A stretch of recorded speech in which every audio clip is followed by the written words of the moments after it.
Have you ever experienced something so crippling in your life that has made you feel broken? I have. Are you someone who has a giving heart but is struggling to feel good themselves? Are you consistently putting your needs aside to take care of everyone else? If so, you're not alone. Giving starts with giving to yourself so that you are able to give of yourself to other people. Isn't it time you took back control and discovered what makes you tick? Join me in my journey and find out how you can feel better about yourself, live your best life, and share that with others. Thinking of yourself, it doesn't make you selfish, it makes you brave. I'm Nelia, and this is the Giving Starts With You podcast. Welcome, everyone, to another episode of the Giving Starts With You podcast. I'm your host, Nelia Hutt, and I just want to say how grateful I am that you're coming on here today and just listening to another powerful expert guest today. Today, I have a new friend. Her name is Susan Omilian. How are you, Susan? I'm great. Nice to be here. Nice to meet you. I love meeting new people. And what better way than to have these powerful conversations that can actually help people? So I want to let you guys know a little bit about Susan. Oh, Susan, she is an attorney. She is an author. She is a motivational speaker who has advocated for over 40 years to end violence against women. She has worked as a sexual assault victim advocate, represented domestic violence victims in divorce proceedings, and litigated sex discrimination cases. With the death of her 19-year-old niece, Maggie, killed by her ex-boyfriend in 1999, Susan's work became more immediate and personal. She vowed to help women move on after abuse, as Maggie could not. As originator and facilitator of My Avenging Angel workshops, based on the idea that living well is the best revenge. I love that. Susan has developed.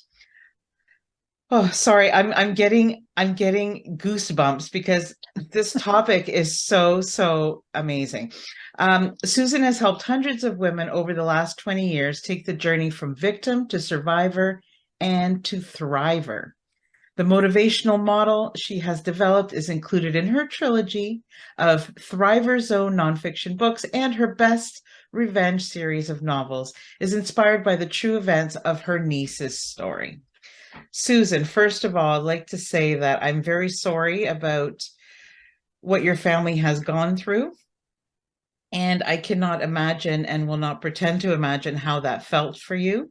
But I am so happy that you are here now to help us get through it and help victims now. So thank you so much for the work that you're doing. I really appreciate that.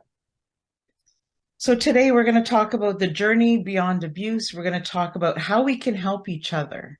This show is all about how we can give to ourselves and how we can give to other people. And sometimes people think when they think of giving, they think of money, or they think of, all of these things. And it's about time. It's about including people. It's about conversation. So Susan is here to talk to us today about how we can learn if we are the victim, but how we can help others too. Yes, absolutely. So first of all, tell us something about your niece. What was Maggie like? Oh, Maggie was incredible. She was 19 years old. She was very bright. She was very beautiful. It's funny, I don't have a picture of her. It's up on my website, thriverzone.com. And she was one of those kids that was just phenomenal. She was a problem solver. She had a lot of friends. She was very outgoing. She was very clear that she wanted to do something to help people when she was younger, at a fairly young age, about 9 or 10. We'd have conversations about being a lawyer. I was practicing what my cases were about and talking about the clients that I was working with. And she'd ask about what their situation was. And she's like, "Aunt Susan, that is so unfair. We have to do something about that." And kind of ahead of her age and of her times, particularly for young women at the time. But I think what was the most stunning about her and the most remarkable and unforgettable is that she had this presence. And I think for a lot of people that find out, many of her girlfriends and close friends and also family members, that we just sort of miss her presence. I usually saw her at Christmas time. She lived in Michigan. I live in Connecticut, where most of my family's in Michigan. And I'd see her once a year at Christmas time, and it was always that Maggie would be there. So since her death, at Christmas we keep sort of waiting for her to walk in the door, like what her presence is sort of missed. But she was a problem solver. She had been with this man for a short period of time. She called him immature. She knew the warning signs of abuse. I would say maybe not the whole laundry list, but she got the idea, and she didn't want to be with him anymore. But he wouldn't accept the end of the relationship, which actually is one of the warning signs. The school she attended was a very good school, but they didn't have a lot of places. This is 20 years ago, although even then they were behind. But and she didn't perceive that anybody in the campus would pay attention or do something about this, because he had never physically assaulted her before he killed her. So there wasn't any, wranglings and physical intimidation, but a lot of manipulation, including that he wouldn't let her go. So I think my niece decided that's because she perceived no one was going to be able to help her. And most of the campus didn't have no conversation about this. There wasn't really a women's center to call, that she would solve the problem all by herself. And that was her responsibility. And so I think she went to his room one more time. He sort of coaxed her into his room, back to his dorm room that night, and to tell him one more time to leave her alone. That's what I think she was doing. That would be Maggie. And she didn't know he had a gun. The gun store owner where he bought the gun, this is in Michigan, which is a hunting state. So he bought a hunting rifle, which was fairly easy to get in Michigan. And the gun store owner, he gave the gun store owner his college dormitory address. This is a small town, a small college. Everybody knew that was a college dormitory address. And the gun store owner had no legal obligation and obviously no moral obligation to call the school and say, oh, by the way, it's kind of odd, but this kid just bought a gun. And the college officials told us pretty clearly that if they had that information, they would have had probable cause to search his room, because there was a no gun policy on the campus at that time. So all these little things that sort of mixed together made it very clear that this campus was not prepared. She was not thinking that he was going to hurt her. And it's that thing where we as women particularly trust and we trust and we trust until we don't trust. But he was no longer a person that she could have trusted. Maggie would never have gone to a stranger's dorm room by herself at 11 o'clock at night. But she went to that dorm room of somebody who used to be someone she cared about and who cared about her or something. I don't know how she, right. But so really, part of her story is really that when I go and talk about her or I present, and particularly on college campuses, I talk about the warning signs. It's a really good example of people sort of understanding, because I think the same way that I wrote the novel about loosely based on Maggie, people sometimes get more information and more stuff for their own self-care by reading stories. So that was really, and I think that's what I've been trying to do. That's the one piece I've been trying to do since Maggie was killed, is to use her situation, not only for other young women, but also for parents to understand this better. Don't send your kid to a college in, a visit to see whether they want to go there, and only ask about how's the food and what's the dorm rooms look like. Is there a student center on campus? Is there information about this? What's out there? What's available if son or daughter has this problem on campus? And if it's not there, then don't send your kid there. So I think that's the other kind of information. And the second thing I've been trying to do is what you said in the bio, is that I've been trying, as Maggie, I couldn't help Maggie. Maggie couldn't move on, that I've been helping other women to move on. And that's really the work that I've been doing, and kind of not something I was supposed to do in this lifetime. I don't have the kind of training for it. Although the more I enter into this realm and the more women I work with, I think it's just my energy and my own experience of, okay, if something bad happens to you, you can move on and do something good. And that's what that living well is the best revenge is, to me. And for many of the women, you're never going to get back at him. He's never going to change. Even if we take him to court, you can throw him in jail, but it's still the same. But you can show him, which is going to drive him crazy, that you can do well without him. And don't we love that? Yes, what an important message. And the work you're doing is so, like, I respect it so much because it's so important. And the more people out there that are there to help these women, the better. The better. And yeah, I would love to go over some of the warning signs and how do you talk about this after? How do you go from being a victim to a survivor? That's the first step. It's a huge step. Yeah, I think, when I first started in this movement, the word survivor, people didn't like that word. It wasn't around, it was a victim. But when I first started working in this area in the early 1980s, there weren't really a lot of recognition of victims. I mean, there weren't victim rights. There was the perpetrator, the offender, and his rights or her rights in the court system, which, I've never done criminal defense work. I probably never will, but I understand that. But there was really no recognition of victim rights. So, and in some way, my niece never really identified as a victim. It might have been helpful to the people around her if she did, because then they might have taken notice. Who knows? But so the identifying as a victim is really important. And for a lot of women, particularly women that I've worked with back in the day when, 40 years ago when I started doing this work, there weren't even laws that defined domestic violence. I can remember I was in my 20s or so, maybe out of college. We didn't have rape crisis centers. We didn't have domestic violence shelters. We didn't even have we had word for rape. Kind of wife abuse or battered women or something was one of them. But so even that progression to say, these are the words, now we have a couple new words, actually. We now call it sexual assault, and we divide it into different gradations. So it's sexual touching is fourth degree sexual assault, second degree, third degree, and so that, and up to first degree, which is forced intercourse. So we now have a way to sort of separate it out, so that women say, well, he didn't have intercourse with me against my will, so I guess I wasn't assaulted. No, yes, you were. If he put his hands on you, he didn't consent. So just breaking that out. And then the other thing that I think has happened with domestic violence is we actually have a word for it. There was no word for it.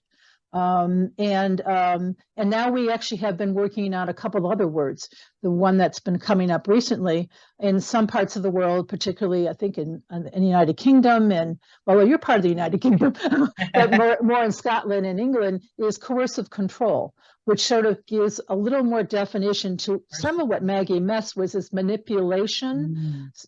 Sometimes not physical, although it can be physical intimidation, but it's more that emotional kind of it's like brainwashing, financial abuse. So coercive control began to define it in a way that the court system might be able to deal with it, or particularly in the family law courts. A lot of men come in when I was representing women who were victims. They'd come in and want custody of their child, and the woman's trying to explain to the judge, well, yes, he's not hurting the child physically, but the children are watching him beat the shit. Pardon me, beat me up. So yeah. So that has an impact. I can see they're not labels, but they are descriptions. And I can see how that would be helpful, because I'm sure the way that you help someone in those different categories is slightly different. And I think that sometimes when people say the word victim, sometimes it comes with a negative connotation attached. Right. And it's like something's wrong with you. You did it. Or they're weak. Yep. Or, I way prefer some of these other things that you were, that people are calling it now. And I think that it's important that people know that victims are not weak. We Right. just it's tough, because you want to use all the right words and you want to use all Yeah. the right descriptions. I hate saying labels, but it's true what people automatically judge when you use victim versus something else. And Right. I think at the end of the day, we just really need to realize that they're just people who are put in a situation that they did not consent to. Right. Somebody has done something to Yeah. them. I think the other part about identifying as a victim is that, particularly years ago when I first started working with women, and still today, you'll still meet women that say, I didn't know this was abuse. I thought it was just something I was doing. I thought, he didn't like the fact that I didn't have dinner on the table, and that's why he hit me.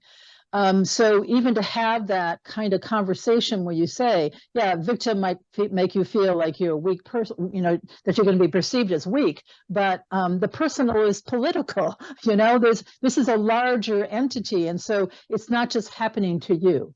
And then you start to put those words to it, then you can say, yeah, and then not only that it's happening to you, but the impact of even witnessing this on your children.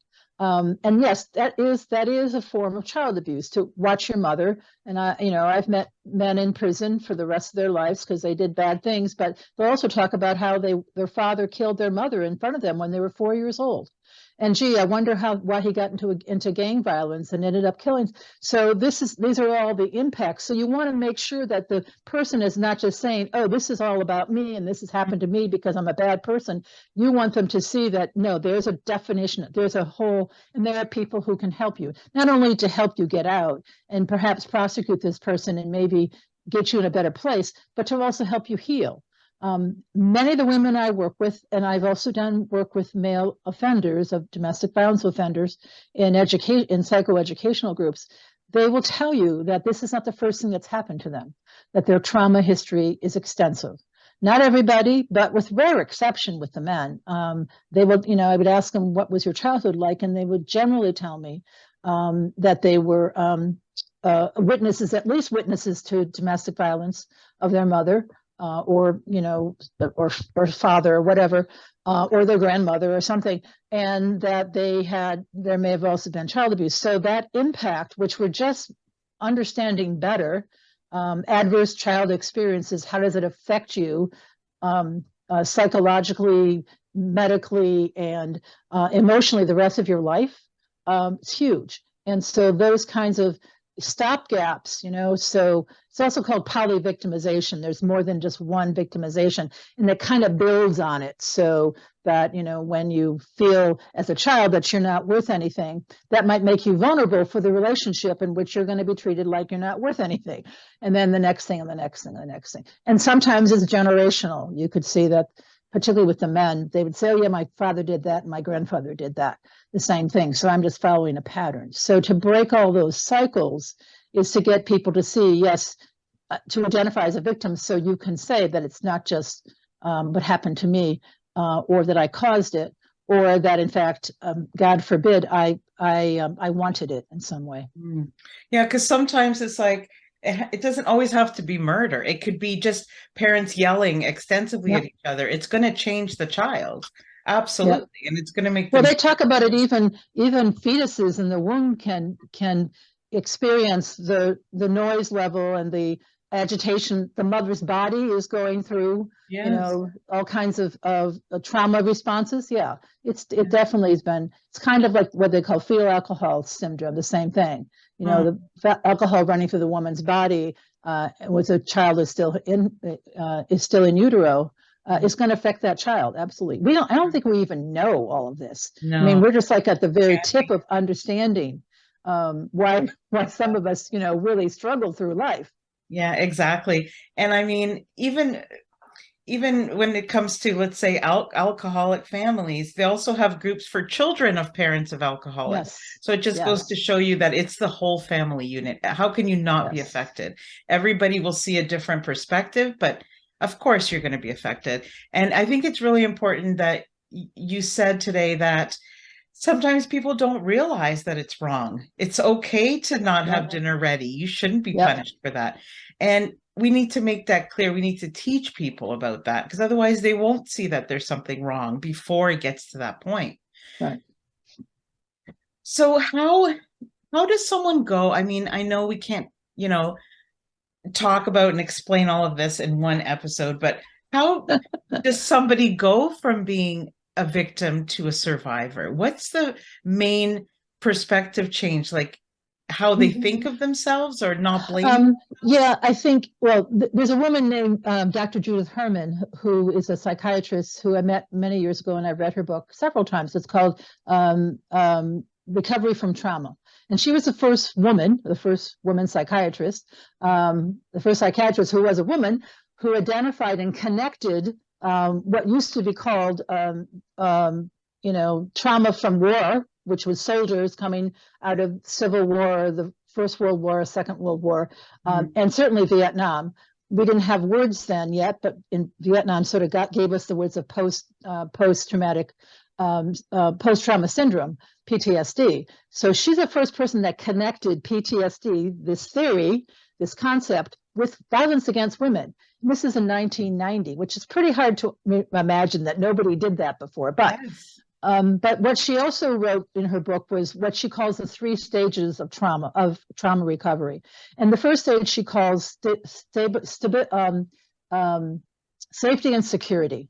So the idea that I call it the victim stage. And so obviously before you have any kind of help, you're not going to necessarily feel safe and stable and secure. But this is usually what happens in the crisis intervention stage, when you identify as a victim, and perhaps you might call the police, and you become an official victim in the criminal justice system. But even presenting yourself somewhere, and so safety and stability, they help you stabilize, keep you safe, figure out how to get you out, get you moving, get you through the crisis of this. And sometimes medical people are involved and whatever else. The second stage she calls remembering and mourning, which I kind of think of as the survivor stage, where you realize, like we were talking before, that you have been a victim, that there's a story to there's a background to all this, that not only your background, but the perpetrator's background, that and maybe even your family background. And you sort of begin to see that there have been things that have happened to you in your life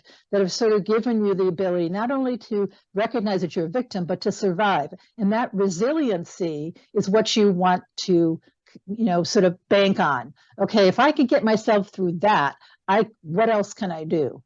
And that's sort of when I step in with my program and say, okay, if you think you just survived this, great. But let me tell you, you can do more than survive. I love that. And what Dr. Herman calls it is the reconnection or reintegration. Now, sometimes if women have had, as I said, their polyvictimization, they've had issues since childhood, they've been victimized since childhood, they've never felt integrated or connected. So they're not really reintegrating, but the idea of to connect. So Dr. Herman talks about the trauma as a disempowerment and disconnection, and the healing, the third stage, is the reconnection and re-empowerment. That's what I do.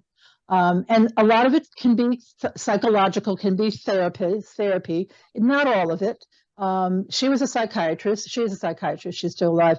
But the idea that what I've built is this motivational model to say, okay, you should have a therapist if that's good for you. But let's see if we can find other pieces that might be missing beside that really good help for you, and a sounding board, and some tools that your therapist can give you.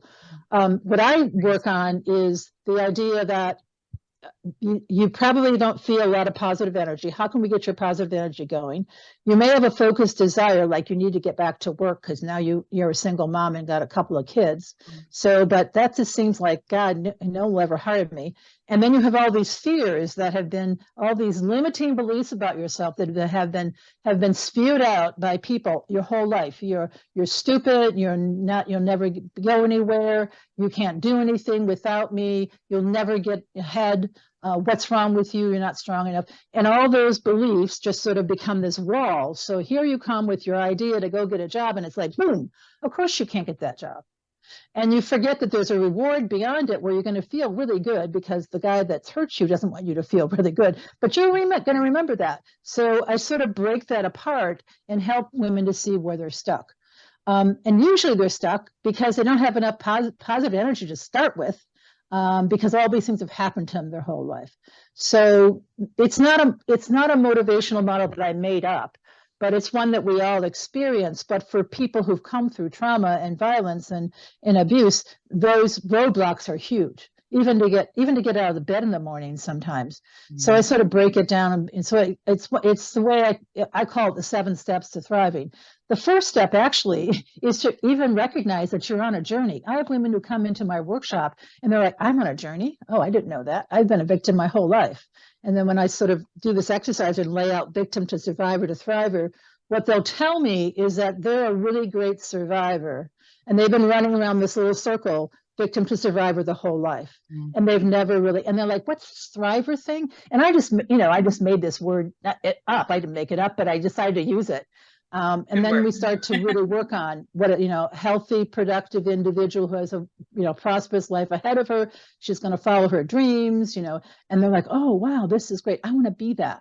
So it's really just showing them. And I guess I didn't make this up, and anybody can describe this. Many people have this motivational model in their life.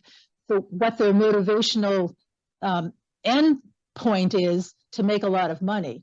So a lot of people who want to make a lot of money, what do they say? Oh, positive energy. I want to make a lot of money. Or I got to really I'm gonna invent the new widget that's going to change the world. And I have no fear. I have no limiting beliefs. I can do anything. And then they get all their money. Of course, some of these people, as you probably figured out, who've made a lot of money in this lifetime, they've come around and started giving it away because it really didn't make them happy. But you know what I mean? So it's not like we don't know this model. We just may have gotten stuck, or we haven't recognized where the stuckness is. So I've had women who started singing again and gotten, back to school and become CEOs of companies. It's not just me, it's just I can help them get their energy to move again and start to get their desires clear and their fears overcome. And that's really what we all want to do. But when we're disadvantaged by the things that have happened to us, it's much harder. So I just have a question. So I know you have the Entering the Thriver Zone, a 7-step guide to thriving after abuse, and it's available. A sample chapter, you've made that available to people. So I'm going to add that in the show notes so that everybody can download that. I've already had a look at it. And also on your website, you have some other downloadable resources, which is great. So I really want people to go and discover that. Can you give us your website, please? Yes. So it's www.thriverzone, THRIVERZONE. Should probably put that on my name here. There's also a page on that that's myavengingangel.com, which is the name of my workshop. The other thing, before I forget that you said this, reminded me, is that I do this 2-day workshop, my Avenging Angel workshops, and it has initially I had done it in person. I live in Connecticut. The United States, and but COVID, talking about opportunities, in COVID time, all the bad things that happened, but I have now, I started doing them virtually. So they're now available to anybody who would like, any survivor who would like to come on. And I've had, in fact, I've had women not only from the United States, but also from around the world. So that may be something else they can check out. The information is on the website, either through ThriverZone is one of the tabs, the workshops, and they can register online there off of that page. And I'd love to have them come on. It's for survivors. I do not have them tell their story. I don't have no definition of what that is. They can define it. It's a 2-day workshop, and then that's free of charge. And then I also have follow-up sessions. If you come to both sessions of the workshop, you can come to free monthly follow-ups. And I sort of built this community of thrivers that are now around the world, which is pretty cool. Yes, congratulations. And it's so important to have ongoing support things don't just end. Right. Things don't just Right. get better and then you don't ever go Yes. back to that place again. Right. Well, and it was also been interesting to me, and I really didn't want to just say, hi, it was nice to meet you, goodbye, great workshop, is that the women become role models for each other. And Mm. so women who've been in my group for 10, 15 years, somebody new comes in and like, oh, that's what it looks like to be 15 years out. Oh, I want to be that, Yes. And so that kind of role modeling is really, it's, you can say a lot of words, but if people can see what it looks Mm. like. And the women who I've met at the workshop, after they come through the workshop, even during the workshop, I can see their faces just change. I can Mm. see the energy shift. And then when they've continued on, it's really hard to remember what they looked like and sounded like when I first met them, and what they look like and sound like and what they're doing Yeah, today. because they're And sort of and looking and I like, I'm not there yet, but I can be. It gives them hope, right? yes, yes, That's yes, incredible. absolutely. Thank you so much for all of your work. I know you wouldn't have changed anything but to have your niece here, but the fact that you were able to change your life work and work from an attorney to also work from an attorney, but specify in certain things and help these people. I respect that so much because people do need help from people who get it, who Yeah, understand. And as tragic as it was, sometimes we were talking about this earlier before we hit record on the show. And sometimes although we don't see the gifts and tragedies at the moment, right, there always right, are some. And the right. fact that you're doing this work now, you have helped so many people. And we Thank need you. to help each other. Nobody should live their life. In my lifetime, I hope to eradicate loneliness. It's one of the things that I really feel Hmm. strongly about. And no matter what life throws at us, if we're doing it alone, number one, you may not heal in the same way if you heal. And Right. just I see the world, I see all these lonely people around the world. Why can't we all just connect, And when we're going through some, Well, that is one of the things that Zoom did, and all the yes, other tools. It's opportunity. I was saying before, it's actually called. There's a term for it. Post-traumatic growth. So it seems weird that trauma should bring you growth, or I see it as opportunity. What's the opportunity? right. And the way I wanted to avenge Maggie's death is that there's no way there's not something good that was going to come out of this, no matter what that is, and however you define it. And it could be your own personal definition, or it could be something you do professionally, or something you do, some kind of a charity project, but there's always opportunity. And I think it's not just the way you help somebody else, but how it makes you feel, that you can step out of that loneliness by helping somebody else too. Absolutely. Yeah, I don't I, think people realize how you gain more healing and you feel so much better and you receive so much more than what you give. yeah, And I think if people realize that, maybe they would start off by giving in a selfish way, but that's okay. Just start. right. And then once you see the effect on both sides, then you never want to stop. Yeah, that's true. So I wanted to do one more thing. I did Yes. find a picture of my niece. Here she Oh, is. so beautiful. Yeah, she was. Yeah, she was a beautiful young woman. Very smart, Too very young. brilliant. Wanted to do good things. And I know you have a video on your website. yes, there's more about her and some pictures. And then the other thing is on that video. It's very short. Is there's 4 women from my group who've come through my program who have been in my group for a while, who talk about their experience not only Yes, in so terms of my workshop. powerful. And the women always tell it better than me. I mean, I can talk about this, but I and watched it. It's yeah, powerful. I'm going to right. connect it. And Yeah. knowing the way these women looked and how they sounded and what they talked about, the woman singer on there, Vanessa, wasn't singing when I met her because she associated her music with the abuse and stopped singing. Okay. And then I kind of remembered that thing that Maggie would always say, Aunt Susan, that's so unfair. We have to do something about it. I thought she can't not sing her whole life just because of this guy, you know. And so not only she started singing again, but the song on the video was actually written about me. And so it's about her journey beyond abuse. So her music became part of that whole healing process. And if that's not cool, I don't know what is. So cool. And it's hard. It's hard.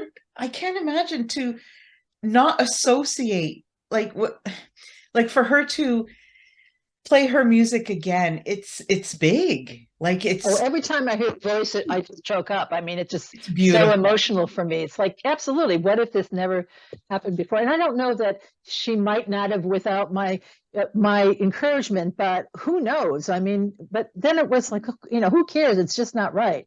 And Yeah, then there are it's not women right. like Susie, who's now the CEO of a company, and Sophia, who has her license as a social worker. So those are all the kind of stories that can inspire, but also to begin to see that, you can do about anything, particularly if you have a group around you, groupies around you, or people like you, who just can, I think it's a lot about positive energy because, I can't direct it all. I'm not that good, but, if I can bring energy and they can double up, then I think that's the first step. And we live in a very fear-driven world, and there's some righteous reasons for being fearful in this world. But I always say to women, there's physical safety is a big fear in our life, and that's a real thing. But most of our fears are just thoughts. I got rejected in the past, so it's going to happen again. That's a thought, not a thing. And you start to move through those things and realize they are just kind of little shadows that you can just blow through. But you gotta get your stuff together. So that's what I sort of put together in my motivational model in the 7 steps. I'd love so people would love to check my books out and my website. And I'm also working now on a train the trainer program to begin to try to integrate this program, train other people to do it, particularly in programs that already exist. I really would like women to access it without cost. That's really important to me. Amazing. So in my spare time, I'm, working on those kind of things. Yes, you're incredible. I have something I want to talk about. All right. So we've talked about how to help the victim. So we call it a victim, the person that this has happened to.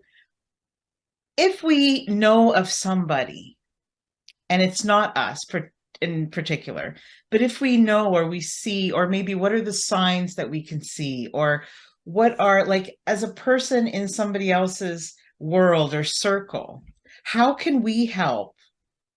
What are some of the most important things that we can do to help someone without having all of this training? Right. Do you know what I mean? Like, yeah. As a person on the outside, Right. maybe guessing and saying, well, I'm not sure, but I think there might be going on, something going on there. Well, oddly enough, I think that we actually see a lot of it. And one of the huge signs that many people miss from the outside is, and it's a clear warning sign, is when your partner, abusive partner, is isolating you from family and friends, because he doesn't want you telling them what he's doing, because he's afraid they'll put words on it that will make them feel like it's not just them, it's something bigger than them, like abuse or a crime, or he shouldn't be hitting you when he does blah, blah, blah. So isolating, and usually that happens where, suddenly a friend of yours who's very close is like, I can't go do that. I can't do this. He's kind of, we're going to go out together or something. And it may be legitimate, but after a while, it's like, that's happening a lot. I feel like and that isolation not only makes her feel like she's being closed in, but it serves his purpose to keep her in this little world that's controlled by him. They always are together. And sometimes that's, and particularly with cell phones now, well, I love her so much. I want to check out every time, where did she really go to the store? Well, I want to know why she went to the store, so she's not picking up some guy, and that's jealousy, and that's possessiveness, and that's the whole thing. So yeah, the idea, that maybe, and there are some wonderful men that want to be in their wife's life. That's true, but there's a definite line there.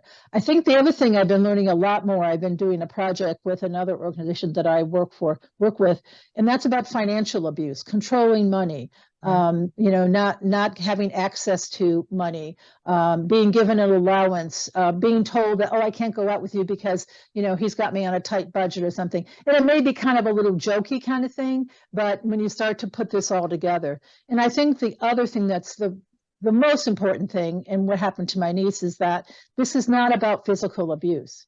And you can be coercive control and manipulation without any kind of physical abuse. You may not be seeing bruises and red marks on the face, or that's possible. And she may be using makeup to cover it up or whatever, because she's embarrassed by it. But those are the kind of things that sort of putting those together.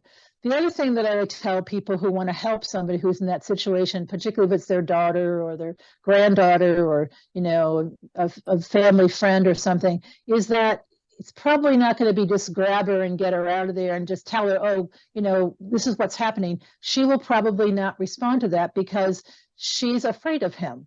And I think she will know the best what the fear level is. So sometimes staying actually is safer than leaving until she can get what we call in the business here a safety plan. And we should treat that fear as real. We need to trust the person and not just dismiss it. It's like, he's beating the shit out of you. You should be leaving. No. And it's true. And this happened in Maggie's case. The most vulnerable time for a woman in this situation, even if there isn't physical abuse, is when she leaves. Why is that? He's a controlling person. He's lost control.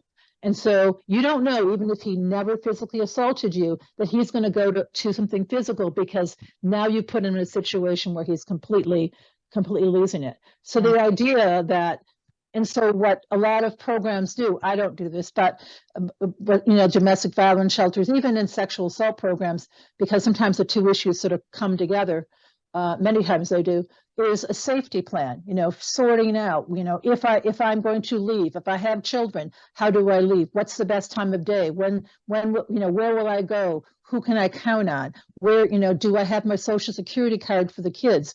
Just all that kind of stuff. And putting it together. There are across the country and the world, there are many, many domestic violence shelters.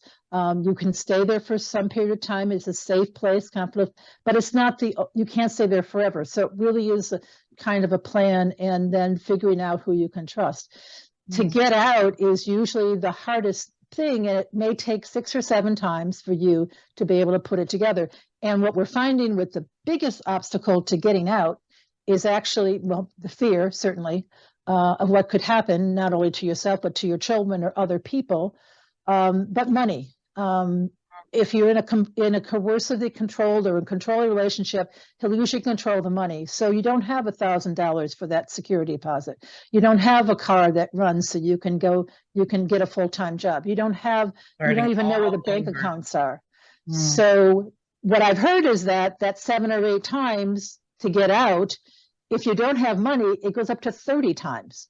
So the idea that you have to keep working at trying to figure out how to manage all that, and that's the thing that I think we haven't done enough in the movement to really address that financial abuse. I'm working right now on a project to actually work with the banking industry to see what they can do from their end to recognize that these customers are out there, and that there might be some things that they could do in not denying loans because they don't have a credit history, or they have a bad credit history because he ran up the credit cards, Yes. So really trying to think out of the box a little bit. But it's, the best you can do.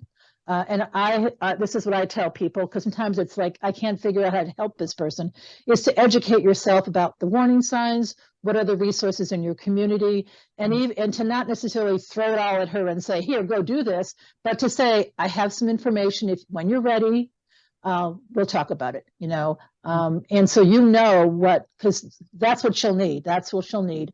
Somebody who's not isolated from her, but also can give her some good information. And then it may not happen the first or 3 times. Don't judge and believe them when they tell you. And don't think you understand what this is about, because you don't. Do you find, Susan, that even despite the money struggle, do you find that a lot of people do leave and then go back because they miss, or they still love? I mean, just because somebody abuses you doesn't mean you stop loving them. Well, I always talk about it as there's a part of him that you love. Yes. And there's a part of him that you're scared of. There's a part of him that, because of that fear, you need to leave. And there's a part of him that you want to stay. I saw this a lot when I was doing divorce work years ago. It's particularly around Christmas. Mm, Oh my God, it's the holidays and I'm going to stop my divorce because, he's doing so well and we're having a great Christmas. And then the day after Christmas holidays, I get the phone calls. Okay, that's it. He drank the whole holiday. So yeah, it's a wait. And, the reasons why women stay is because not only they have some love for him or some part of him, they mm, also believe that he's going to change. And he could. But the statistics are that most men who change or people who change from that kind of physical and emotional abuse are not going to change overnight. They're going to wake up some morning and say, oh, wow, they're going to go through some kind of program, some kind of therapy, some kind of activity, and maybe they'll be better and maybe they'll never be better with you. So, but yeah, and then the other idea is that you want to preserve your family somehow, and not break it up, but it's hard.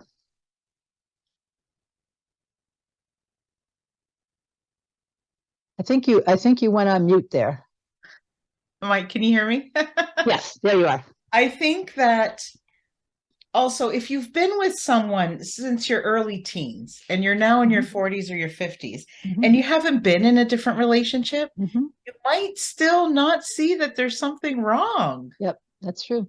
Like, well, this is how it's always been. Doesn't everybody live like this? Yep. And sometimes it's not until you see somebody else or you hear from someone else what's going on in your home, or and not to blame yourself for not knowing differently. I think we blame ourselves so much, Right. if I wasn't like this and if I wasn't like that. And that's why I think it's awareness is so great. And that the fact that you're talking in campuses, I think is amazing.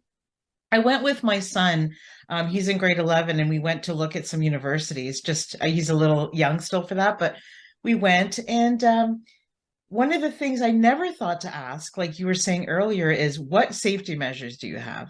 Right. And without even asking, and we were just a group of boys, there were no girls in our group, they automatically said, so we have every, I don't know how many feet, they had the station where you could press a button. It's like a panic button. Okay. And they Cool. demonstrated it for us where the security on campus, how long it would take them to get there.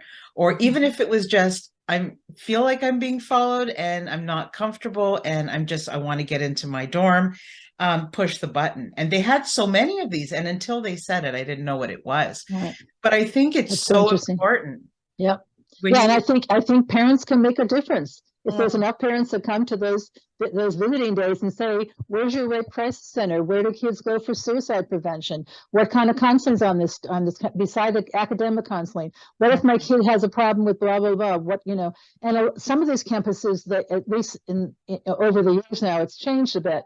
They believe they were kind of like insular, that these things didn't happen from the outside world. So you weren't able to go outside to get help. That it was a sign that you were mentally ill, that you had to go out and get some therapy counseling or whatever. Yes. And I think for a lot of kids, particularly kids who've come through COVID, there's been because their school has been disrupted, the schooling has been disrupted. There's a big push on mental health issues, and not like we're all schizophrenic and crazy, but some just real. I'm having troubles on this campus, and I don't want to go talk to my mom about it, but to ask those questions. And is there education? Is there a lot of schools have used peer counseling actually to work on sexual assault and domestic violence, so you feel more comfortable talking to one of your peers than you might be to somebody academic and or somebody but that kind of stuff. I think a lot of it's because schools are really unsafe, particularly around guns. And so this is an issue that the schools know they have to deal with, not just because they're afraid they're going to get sued, because they want to protect the students. And it's not just this Pollyanna kind of, we're all going to go to school together and it's going to be fine. It's really, it has moved so vastly, even in the 20 years that Maggie was killed.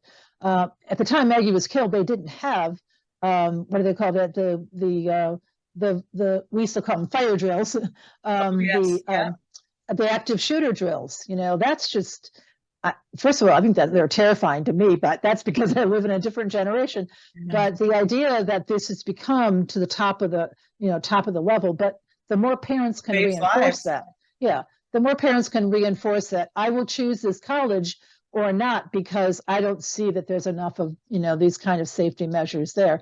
And some schools are like the school you were talking about, they're actually touting it, which is kind of interesting, rather than just we got great food in the dorms, kind Because of if thing. anything, if anything, it prevents it. Because if people Yes. who are going on the attack see all of this stuff, it does prevent it.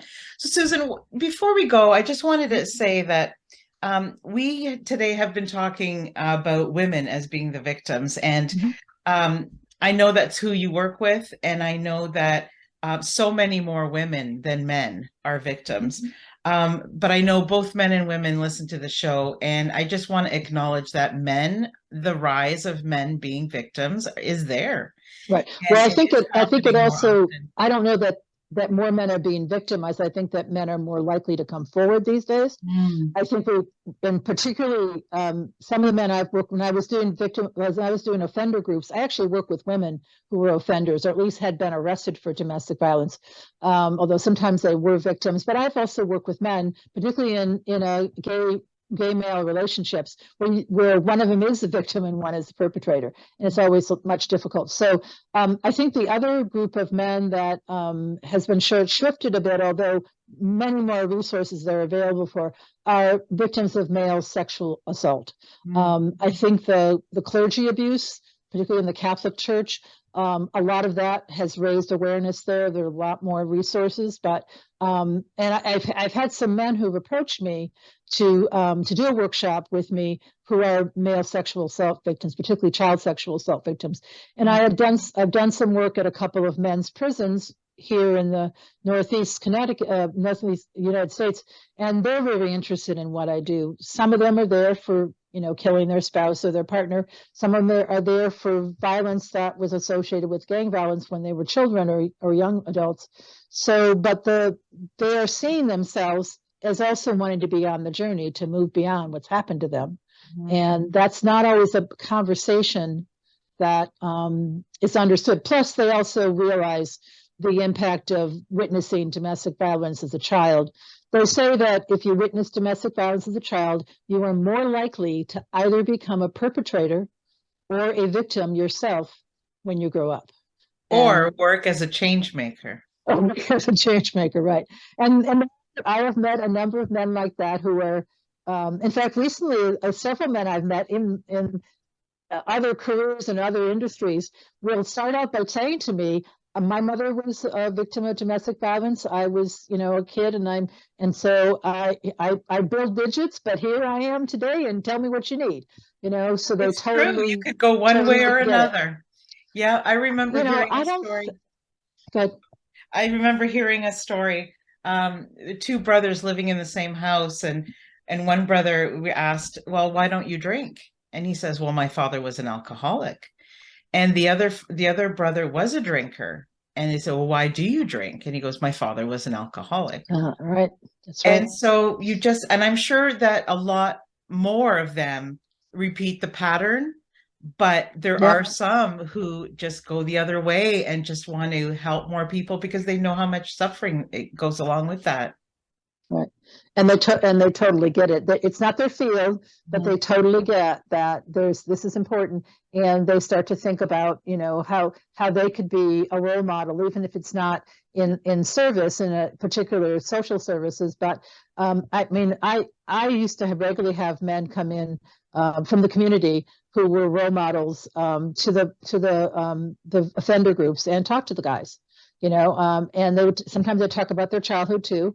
Other times they talk about how they rose from where they came from, and the guys would just love it. It's like they needed role models. They And needed to see. yeah, and as parents of boys, Yep. teach them. You don't Being masculine does not mean Nope. holding your body against somebody who is not a willing participant of any No. kind. No. Well, And I used to tell my guys, you can be controlling. You can tell her to, make dinner and do this and not do that, blah, blah, blah. And she will probably do it because she's terrified of you. But will she love you? No.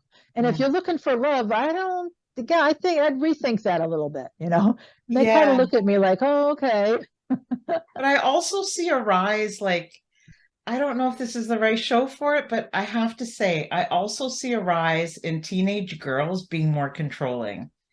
I That's do. possible. And I Mm. think that we all need to just be aware of what is right, what is wrong, teach our children how to love each other, teach the different sexes how to live together, and that, the only person we can really change is ourselves.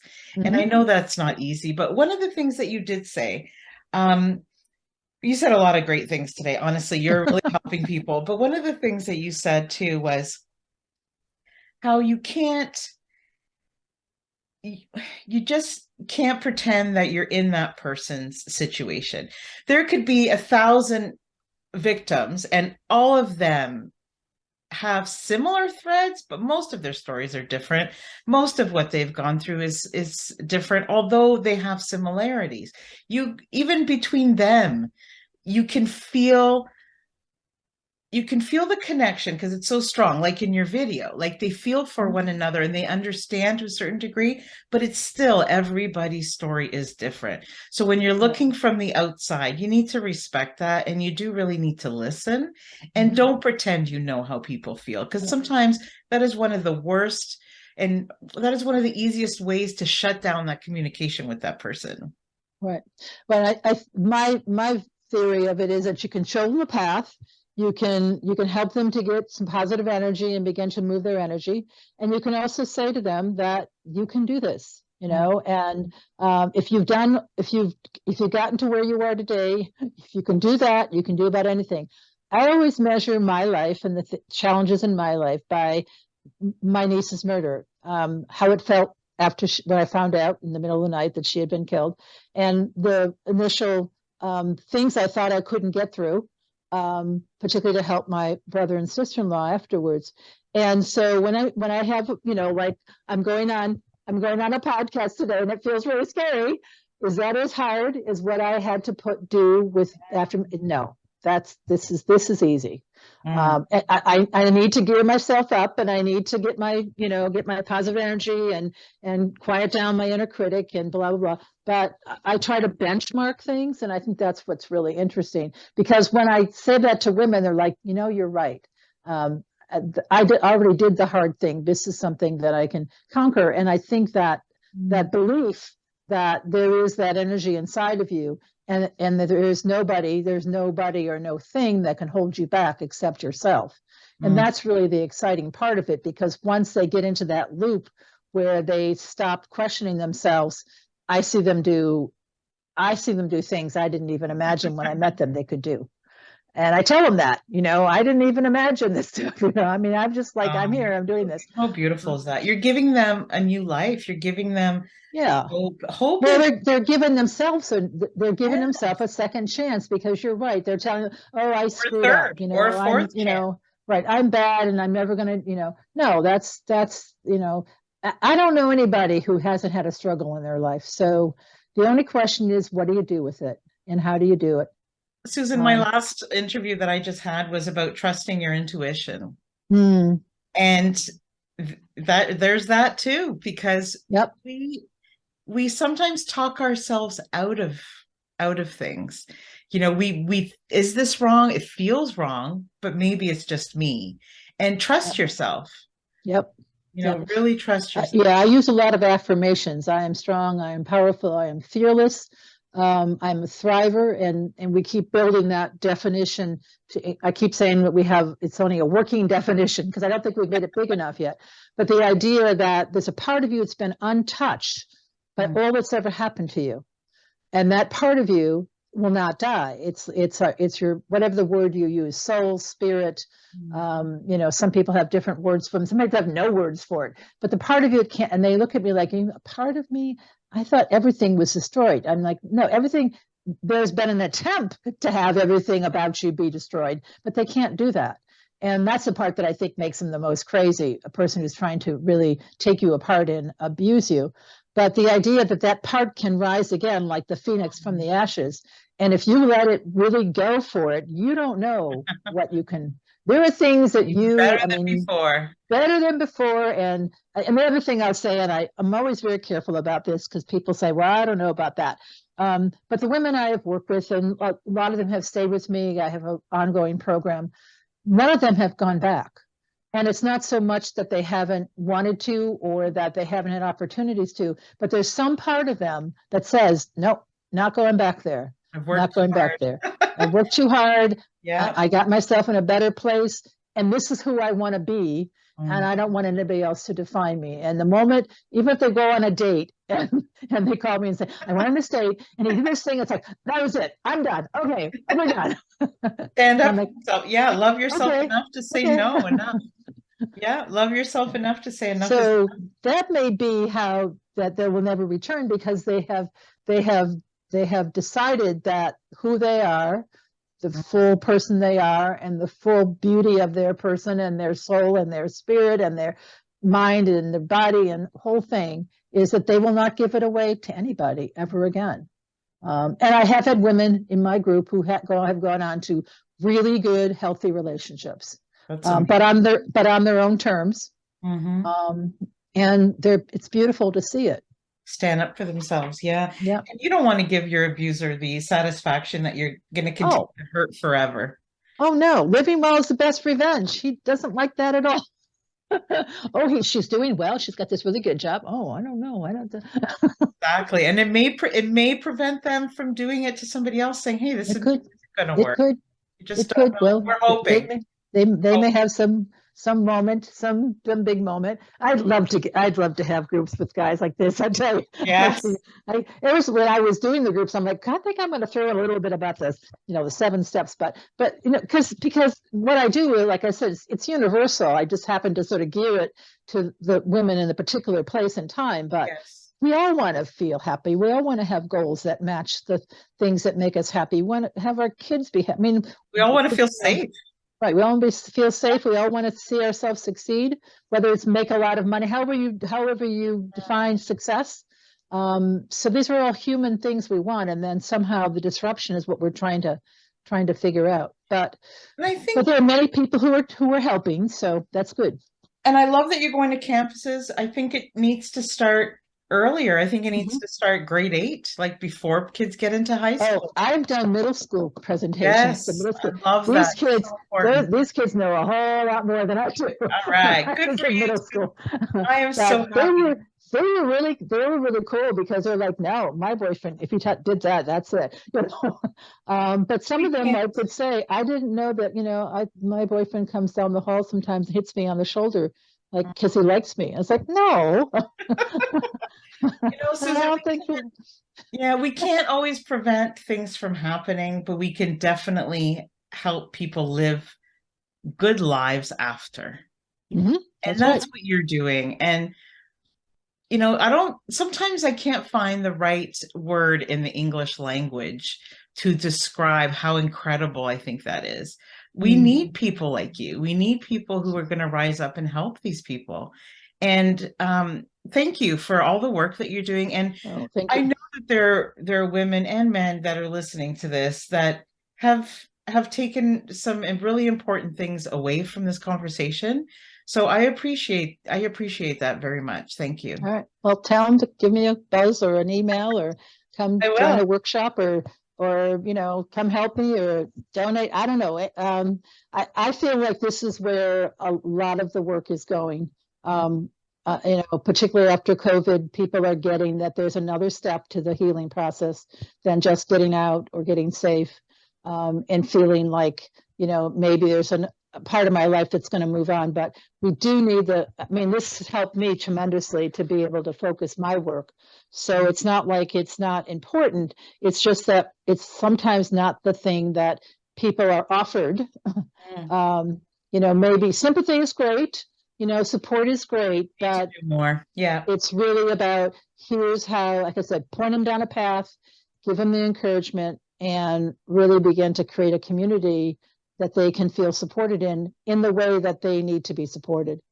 And to celebrate, the really good, like when Vanessa sang for the first time. It's like, oh my God, Yes. this is so great. I'm going to put the video in there so everybody can watch and Yes, hear the yes, story. Yeah, yes, I think it's definitely. phenomenal. That's definitely cool. And Yeah, look, so that's the song. The Cinderella song was dedicated to me. Isn't that cool to have oh, somebody Cinderella. write a song? Yeah, because I do a thing about your favorite children's story, and my favorite children's story is Cinderella. So Oh, I always talk about that, and that's then beautiful. other people have Wizard of Oz or Mohana or whatever. So, but really sort of seeing that I've lived Cinderella my whole life. I love transformations, you Oh, know. So that was kind of cool. I thought, why didn't I always like Cinderella? Oh, it's because I get to see women transform. Oh, isn't that cool? but All I right. love that everyone is listening today, but it's not enough. It's not enough to just listen. You guys have learned a lot today. And if this is a topic that you're really passionate about, reach out to Susan, reach out to people in your community and make a difference. Mhm. Find out how you can help because having the conversation is great, but there could be so much more after. Yep. Yep. There's so much more. There's a lot for you in it. So Yes. go for it. Yep. Thank you so much, Susan. I appreciate that. Thank you so much. It's been fun. It's been like we just connect like, oh my gosh, we're friends for life. There you go. All right. Thank you. Thank you for tuning in to this week's episode. If you enjoyed what you heard, please subscribe or leave a review. See you next week on the Giving Starts With You podcast.